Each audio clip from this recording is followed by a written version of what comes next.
Hi guys, I'm Aussie Villain and welcome back to Detroit. Today we play through the off-season all the way to spring training to get ready for the new season. And, well, we were so close this year, weren't we? ALCS runners-up, unfortunately. But we're going to end the season awards first up, so let's go and do that. And when we come back, we'll find out who it is that are the World Series champions. And, well, we'll get this show properly on the road. But to the end of season awards. Ladies and gentlemen, it's the Detroit Tigers end of season awards. Thank you everybody. Thank you Detroit. Thank you so much. Thank you, and well, welcome to our end of season awards for the season. It was so near but so far, wasn't it? Finally, we got past that wildcard game, and I sacrificed a lot this season, literally. But the players did their best, so let's give them a big round of applause and maybe a moment's silence in memory of my family. But well done, guys. Well done. The first award this evening is for the pitcher with the most wins, and this guy led the American League. If he doesn't win the Cy Young, there will possibly be a riot around the stadium. But congratulations, 19 wins, Andrew Walling. The next award is for the highest batting average, and I've got to say, averages this season were a little bit disappointing. Everything else with the bat was brilliant, but averages, not fantastic. 287 was the winner, and, well, the winner is new signing, Misael Urbina.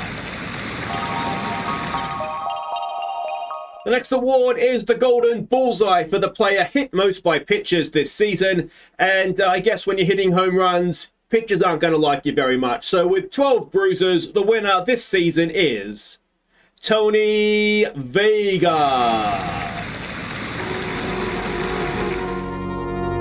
The next award is the Golden Anchor, awarded to that man that drags us down by hitting into the most double plays.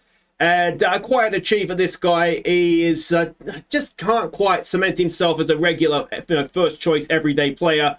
But 14 times he into a double play this season. And that man is Luis Garcia. The next award is the Golden Boot, issued to the pitcher who has issued the most walks. And, well, this guy couldn't quite get us across the line in Game 7. He issued 68 walks this season in the regular season, a few more in Game 7. And, well, the winner is, of course, Brendan Girton. The next award are the Golden Glasses, awarded to the batter that just struggles to see the ball and has struck out the most times. And this guy set a new club record this season. Brilliant, brilliant stuff. 226 strikeouts, and that was just in the ALCS. Congratulations, Shohei Ohtani. The next award is the Golden K, awarded to the pitcher with the most strikeouts. And, well, this guy's showing he doesn't just walk batters, he does sit them down as well. And with 164 strikeouts, this season's Golden K goes to Brendan Girton.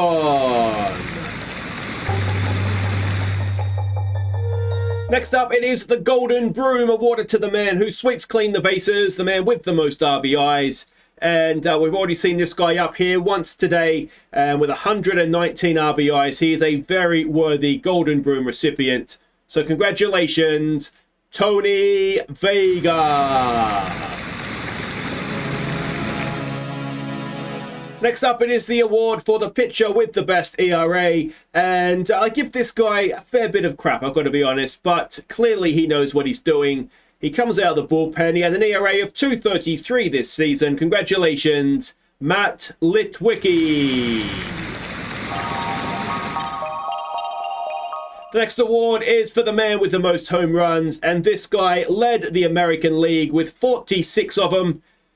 He's a frustrating player, isn't he? Particularly away from home in the postseason. But congratulations nonetheless, Tony Vega.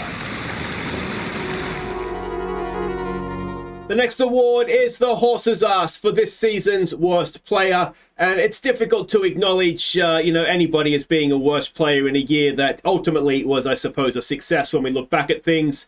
But, you know, games are won and lost. Seasons are determined with the postseason. And, well, I just couldn't split a couple of guys that just decided they didn't need to show up for the off-season. Hold their habits, die hard, I suppose. So we have joint horses' asses, and those go to Errol Vera, Misael Urbina, and Tony Vega. And let me tell you, Ohtani, you only stayed off that list because you were MVP in the first two series. It would have been a bit harsh, to be fair, to give it to you. But anyway, now we come to the award for this season's best pitcher. Now, as ever, there is a formula we use to determine this, and that, along with all of tonight's winners, is down in the description of the video. So in third place with a score of 30.15, it is Brendan Girton. In second place with a score of 31 on the nose, it is the closer, Will Klein. But the winner, with a score of 33.56, is the presumptive Cy Young, Andrew Walling. And now it is time to acknowledge the best batter. And again, we have a formula for this, which is down in the description of the video. In third place, with a score of 33.44, it is Luis Garcia. Underachiever, man, every season. In second place, with a score of 40.01, it is one of the horse's asses, Errol Vera. Just sort of, I think, confirming why he got it, not showing up in the postseason. But the winner, with a score of 51.22, and again, a joint horse's ass for the season, the winner is Misael Urbina. And now it is time to award the Golden All-Star for this season's MVP as voted by you, the fans. I do want to thank everybody who took time to nominate and then vote for your MVP.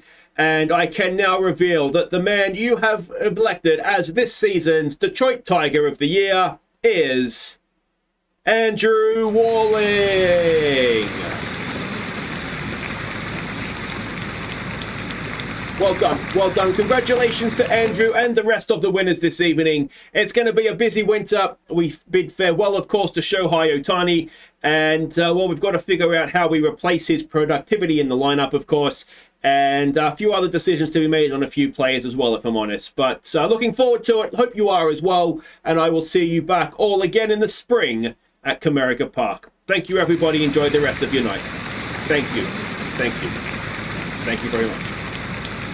So there we go, end of season awards are done, and the Chicago Cubs are the World Series champions. 4-1, they beat the Mariners, so maybe we just saved ourselves extra heartbreak in the World Series there, but there we go. It wasn't to be. We can't even say we're the second best team. Let's say we're the third best team, since at least we won some games off off of the Mariners. But anyway, we've got some things here. We've got our end of season review, which obviously is all very, very good. Next year, they want us to play 500 ball, sign Ohtani, acquire a Gold Glove winner, raise the attendances, and reach the World Series in the next 7 seasons. Now, is that a new one, or is that's a new target? I don't think that's been there before. Now, our budget will have another look at this, hopefully, having gone, a decent about way in the playoffs this season. Old Mr. Illich there will have seen some promise and give us a bit more money. Personnel leaving. The assistant GM is leaving. That's absolutely fine. There's some personnel here that are leaving as well. No one that we particularly wanted to keep. Again, that is all absolutely fine. A trade proposal here. That is for us. What's going on there? Oh, Jose Lopez. I mean, there's just absolutely no way Jose Lopez is going anywhere, so we will reject that. End of season top prospects. Do we have anybody in there? We've got Jose Rodriguez, an 18-year-old second baseman. Look forward to meeting him. Headlines off-season begins, and the arbitration period as well. So let's have a look at our salary arbitration. Josh Eknes, 1 point, that's fine. He can have 1 point, almost not even 1.2 million. Brendan Girton, 5.5 is probably okay. Walling, it's getting a bit expensive, but that's fine because he is very good. Brady Basso, 3.2 for a bullpen pitcher. I mean, we can trade these guys anyway. Diaz, Holden Powell's absolutely fine. Mike Ruff at 3 million. It's an extra 800 grand. I guess that's okay. Seymour, that's okay. Klein, 9 million. No. I think I'm going to have to draw the line at Klein, because what I think we can do is, I mean, that's too much money. As a Mets fan, I know what a value of a closer, obviously. But I think that's too much money for a closer who's done really, really well for us. Let's not pretend he hasn't. But could we not just use Holden Powell as the closer? You know, surely that could be absolutely fine. So I think we might try and trade him before that becomes a bigger problem. We've got Blake Hunt for 2.3 is fine. Xavier Edwards at 4 is fine. Lopez at 2.3 is fine. Penengo, he's off apparently. Urbina at 13 million. I'm going to say that's a deal. That's an absolute steal for us. Tony Vega at 2.7 is fine. I'm actually considering whether or not we trade him. Takazawa at 3.9 is a little pricey perhaps. And Daniel Cabrera, I think I'm going to try and trade him. He has just never has he lived up to his the potential that he had when we first signed him as Rookie of the Year, of course, as well. So that's that. Pending free agents without compensation, that's fine. And, well, there's nobody here that we particularly want to keep. Griff McGarry and Monte Harrison are the only two that are on Major League contracts anyway, so we're happy to let those guys go. So that's going to make a dent in the finances. Let's go and have a look at them with the new budget. And, yeah, essentially we've got nothing. So, yeah, Ohtani will not be re-signing. I mean, it really frustrates me. They want me to re-sign Ohtani. Here's £1 million. Go and sign him. Like, dollars, I should say. Like, obviously, that's not going to happen, is it? Anyway. All right, we have some Major League Baseball awards, starting with the Golden Gloves. And in our league, we can see here we did not have anybody, which is a little bit surprising. Who was the shortstop? It was Lawler of the Mariners. So I think he maybe just got it ahead of maybe our boy. And on the other side of things there, we can see all the Gold Glove winners. No one that used to be with us. Now, we've also had announced the reliever of the year. And unfortunately, Will Klein was there, but not with enough votes. Billy Sullivan, of course, who we used to have. And on the National League side of things, it was Ryan Spalero, and I don't recognize any former Tigers in that list of near misses as well. So next up, it is the Platinum Sticks, and surely we'll leave one or two of ours in there. All right, so let's have a look here, and no Tigers in the Platinum Sticks. Well, I've got to say that is both disappointing and infuriating. I thought for sure. I mean, we had... for example, designated hitter. We had Vega lead the league in home runs. Surely he's been robbed there. But anyway, in the National League, we can see all the winners there. And I don't recognize any former Tigers in those players either. So we will move on now to Rookie of the Year. If this isn't Sasaki, we're going home. And it's not Sasaki. Unbelievable. He's third. He wasn't even second. That is outrageous. Who's this guy? I'm sorry, but you're not as good as Sasaki. I don't care. I just don't care. So anyway, that's disappointing. And the National League, it went to Jakey Josefina. You'd want to be good with a name like that, wouldn't you, really? And he is. So fair play to him, but that is quite the name. All right, next award is Manager of the Year. We might be half a chance. I doubt it, though. And there we go. Our manager has won the Manager of the Year. Outstanding from Stephen LaRudd. I didn't think he was going to be quite that good, but he's done it. So we kind of have to keep him now, don't we? So there we go. Well done to him. And it was, who we're looking at, the National League gave it to the Cubs, obviously, because they won the World Series. But I'm absolutely stoked. Our manager won Manager of the Year. And we get to the big one, to the Cy Young, and Andrew Walling. Congratulations, mate. He has won the Cy Young. We have got Girton up in the amongst the leaders there as well, but Andrew Walling 100% deserves that. 19 wins, ERA of 298, and yeah, that is absolutely brilliant. Well done, Andrew Walling. I could not be happier. Magnificent. And the National League side of things, it went to Vladimir Lopez of the Dodgers. Do we recognize anybody else there? No former Tigers. And wow, would you like to come and play for the Tigers? And this now brings us to, of course, the MVPs, and it was Devers of the Twins that won it. Our most valuable player was apparently Ohtani. And then we go down to Tony Vega, Urbina, and there's a couple of others there as well. But, yeah, I thought maybe we'd get somebody a little bit closer there. And on the National League side of things, it was Juan Soto that has won the MVP. So that is all the Major League Baseball awards, a Manager of the Year and a Cy Young award. Not a bad return, really, is it? I think the next thing we do is arbitrations and free agency. So we'll be back for that. All right, arbitration hearings. Let's have a look and see what we got here. Urbina has got, well, basically, he wanted and we asked for the same thing, so that's fine. Lopez, the shortstop, has got what we offered. Diaz, the blower of Game 6, has also Game 7. The blower of one of the games, anyway, Game 5 maybe. Anyway, he's got what we wanted to give him, which is good. Walling, it's difficult to not give him what he wants when he just won the Cy Young, is it? So 10.6 million, he's on a year now. Brady Basso is on a little bit less than he wanted, but still maybe a little bit too much. Eknes could be starting to get to be value for money at 1.1 million. Xavier Edwards at 4, I think it's fine. For now, anyway. Holden Powell, that's absolutely fine. Mike Ruff is that is a little bit more than we wanted. Seymour is fine because we got a little bit less than he wanted anyway. Klein, that's a bit much. I mean, he's a good closer is the thing. I was looking career, he closes like 90% of the games, so of his save opportunities. So that is pretty good, isn't it? I think, I would imagine. That sounds good to me. Takazawa's got a little bit more, 4.7. Blake Hunt has got 2.5. Vega's got 3.1, which is okay. I'm wondering if we might be a good time to trade him, though. Girton's got 5.5, which is what we offered and what he wanted. And Cabrera has got what he wanted, but what we gave him, but I think we're going to look to trade him away anyway. So free agency is just around the corner.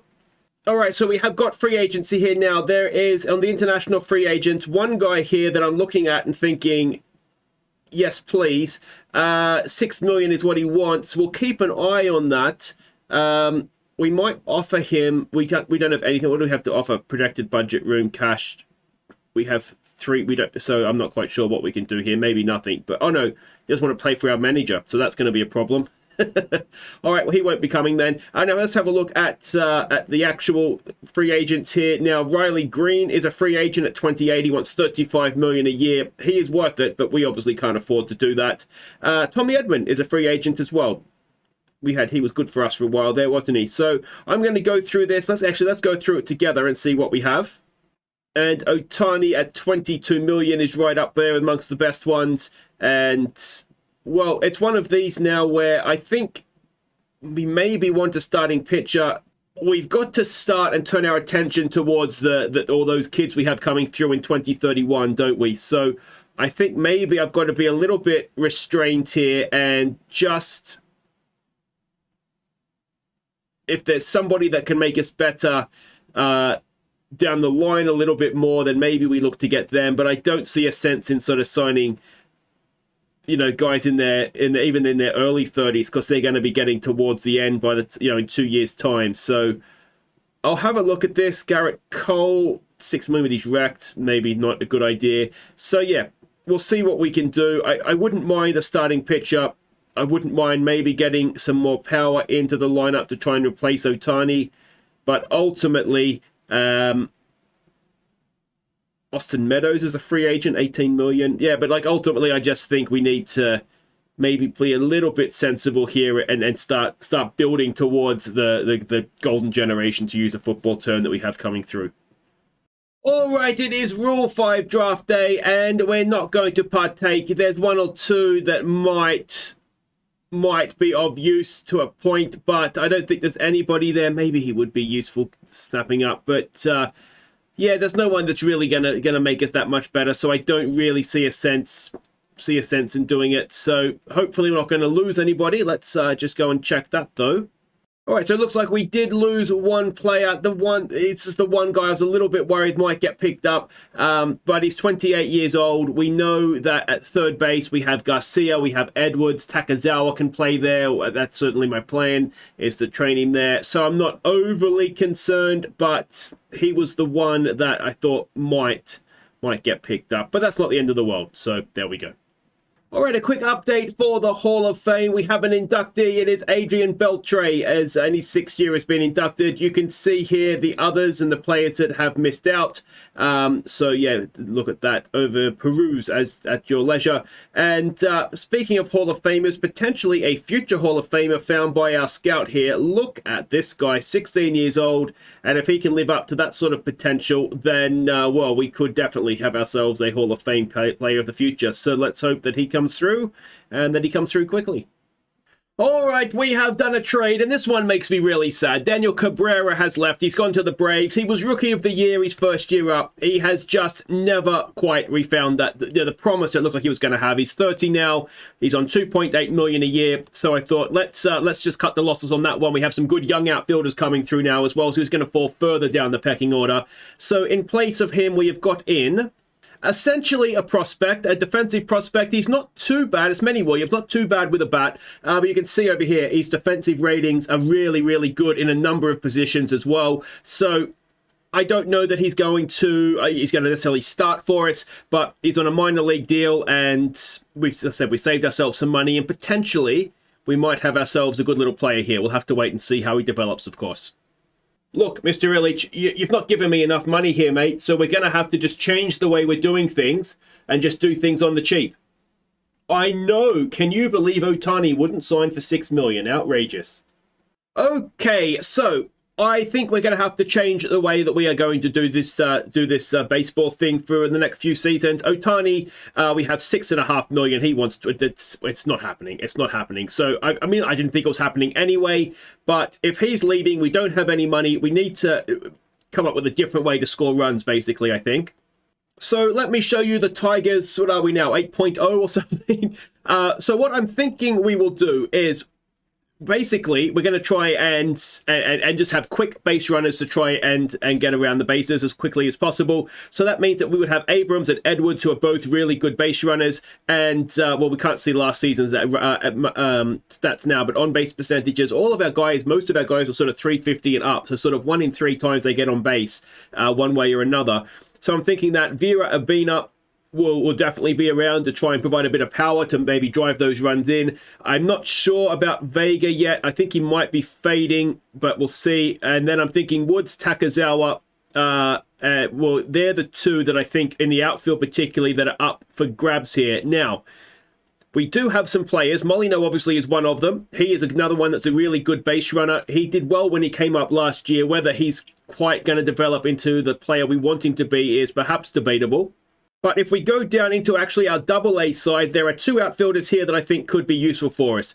Troy Childs, now he's not the quickest, he is quick, he's not the greatest stealer, but he's a good defensive outfielder, so he could come in and do that job, no worries. And he does have, you know, a little good, decent contact, but good gap power. He should get on base relatively speaking, not too badly. So I think we give him a go in spring training and see how he gets on. Now, of course, at 22, he fits right into that mold of, 2020, no, was it 2031? So 2 years' time when all the young superstars potentially are going to come up.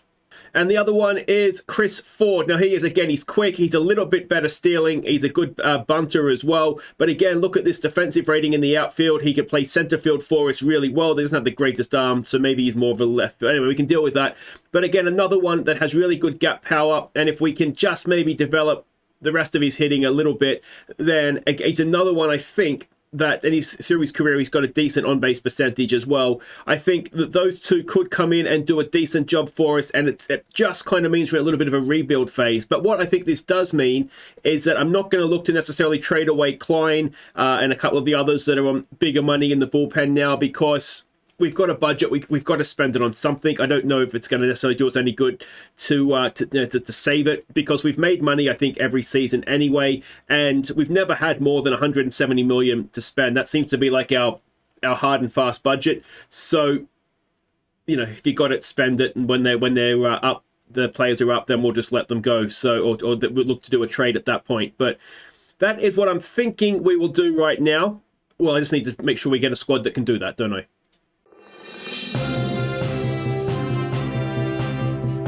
We have breaking news out of Detroit, where Tigers GM Asa Villain has traded bullpen superstar Holden Powell to Tampa Bay. Now for more, we cross live to local reporter Big Daddy Bling. Yo, man, like straight up, I mean, Holden was the Detroit bullpen, man. Who is this Broseph that's coming in to replace him anyway? What do you mean that's my job to know? I ain't no reporter. No, you guys just keep giving me this damn microphone. Oh, this one hurts me. It really, really does. Holden Powell has left. Now, he was a free agent at the end of the season, and he wanted $13 million to stay, which obviously is a little bit out of it. Now, I don't know why it says now he's possibly a free agent, but anyway, that's a little bit annoying if it does happen. But I stand by my decision. He is 29, so yeah, I like him. I'm trying to justify to myself why I've done what I've done. He was a free agent. It said that he wanted $13 million. We had no money to offer extension, so even if I wanted to, it wasn't something I was able to do. So let's get him out, get something in return that might help us. Oh, look how good he is. What have I done? So in return, we have got Cesar de Jesus in. He is a 25-year-old left armor. Now, he's in right now as a relief pitcher. He potentially could be a starter for us. We'll see. We'll just see how he goes. Now, he's got possible arbitration at the end of this season. I don't know why it says possible all of a sudden, but anyway, maybe that's something to do with the trade. But he's only going to be at 1.4, and left arm in the bullpen, we can use that. He can potentially start games for us as well. He's rock solid. So yeah, it has saved us a little bit of cash, but more importantly, it means that at the end of this year, we're not going to have lost Holden Powell for nothing, because as I said, we couldn't extend his contract anyway. So. Oh, but Holden, I'm going to miss you, mate. I really, really am. Okay, we are at spring training, which of course brings us to the end of the episode. But before we do that, I wanted to give you an idea of some of the players that we're going to give a go in spring training and just sort of see how they get on. So at first base, to go with Vera, sort of compete with him. I usually play every second game so people get a decent go. We've got Jaden Hilton. Now, we picked him up in a trade with San Francisco a couple of seasons ago. Decent power. Defensively isn't too much of a deal at first base, but he could be somebody that could be a useful designated hitter, or just somebody that can be on the bench to come in as a pinch hitter. So we're going to give him a chance to see how he goes. Now, we've got a couple of guys. Again, this guy is not really good defensively, but we did actually get him. We signed him as on a minor league deal this offseason. So we're going to give him a chance to see how he goes. He has played a couple of games of Major League Baseball with both the Angels and the Rays. So we'll see. We'll just see how he gets on. You can see there's a decent bat there, perhaps nothing more than that. We're also going to give Manny Williams a chance. Now, he's going to, I think, be the backup shortstop, so he'll rotate with Jose Lopez. Again, just see what he's got for us in spring training, which is pretty much what spring training's for, isn't it? So, yeah, we'll see how he gets on. But again, someone that's new to the team for this season. Now, this guy, we picked him up. He was a scouting discovery back in 2022, so it's almost all the way back at the start. Now, the head scout, I should say, doesn't give him much ratings.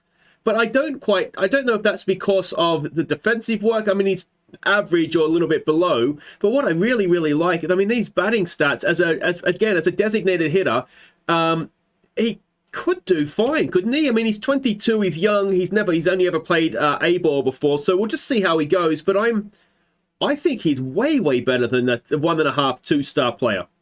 Then we've got our outfielders that we're going to give a chance to. Now, these guys will likely be in the team that sort of starts opening day, or the roster at least. So our number one draft pick of 2026, Troy Childers. And, of course, Chris Ford. Now, what I'm liking with these gap power guys is, I've said we want to get like quick guys on the bases. So if they've got gap power, from what I understand, that means they're sort of likely to, basically they're a line drive hitter, I think, isn't it? So they're likely to sort of drive it into the outfield, and I'm hoping get RBIs across the plate for us. So those two are in. And the last youngster we're giving a chance to is David Valdovinas. Now, he was a number 2 draft pick in 2027, so only sort of 2 seasons ago.